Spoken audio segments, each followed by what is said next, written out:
কিতা খবর আছুনি বালা মোটামুটি সবাই বালা থাকো এটা আমি আশীর্বাদ দোয়া করি। তো আমি গেছিলাম এক কাজে গিয়া পাইছি আরেক কাজটা কিতা জানুনি আমি গেছিলাম জেলা শিল্পকলা মৌলভীবাজারে আমি কেয়া ও আকাশ দেবদত্ত আকাশ ও কেয়া সিংহা তিনজন আমরা গেছিলাম। খুব জরুরি কাজ আছিল শিল্পকলার মাঝে, তো এই কাজটাত গেছি। যাওয়ার পরে রাস্তার মাঝে পাইলিলাম শাহ মোস্তফার মেলা, কেউ কয় উরুস মোবারক আর কেউ কয় বাতের মেলা মৌলভীবাজার, কিন্তু মূলত এটা পৌষ সংক্রান্তির দিন শুরু হয়, 2 দিন থাকে আমি জানি না, এটা 60 দিন দিয়ে রয়ে গেছে।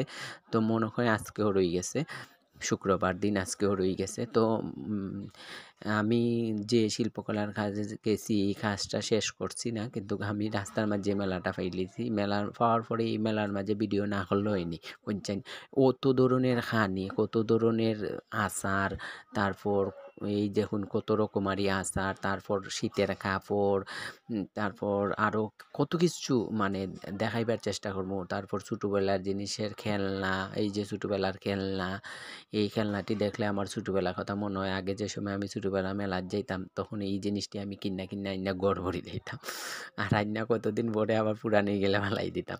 আর এই দেখুন ছোটো বাচ্চারার কসমেটিক্সের জিনিস, বড়রারও কসমেটিক্সের জিনিস। আর এই পুতুলটি আমার এমনিতেও পুতুল, আমার ডল আমার অনেক ভালো লাগে, তো ডলটি করলাম ভিডিও করার পরে আচারটা আবার আচারের দোকান মনে হয় 5-6টা দোকান দিছে, তো এইখানে যে আবার দোকানে একটা পাইছে সামনে, তাই আবার ভিডিও করলাম। আর এই দেখুন এরা ভাতের মেলা কইতে কয় নানি, ওই দেখুন ভাতের খানি জিগাইছিলাম। আর এই দেখুন চানাচুর, মটর, বাদাম, কত ধরনের জালখানি। আর এই দেখুন বাটার বন বানায় ডিম দিয়ে। আর এই দেখুন কসমেটিক। আর এই যে মূলত উরুস মোবারক এইখানের এইটার উদ্দেশ্যই মানে এই মেলাটা।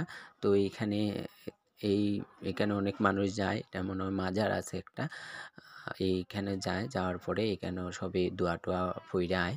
আর এই দেখুন ফুল, তারপর আকাশে একটু দেখাইলাম, তারপর কেয়ারে একটু দেখাইলাম, তারপর এই দেখুন আমরা একটু আমারে, তারপর কেয়ারে সবরে দেখাইলাম। আমরা শেষ মেলা ঘুরা, এখন আমরা শিল্পকলা যাই। ওকে, বাই বাই, ধন্যবাদ সবাই রে।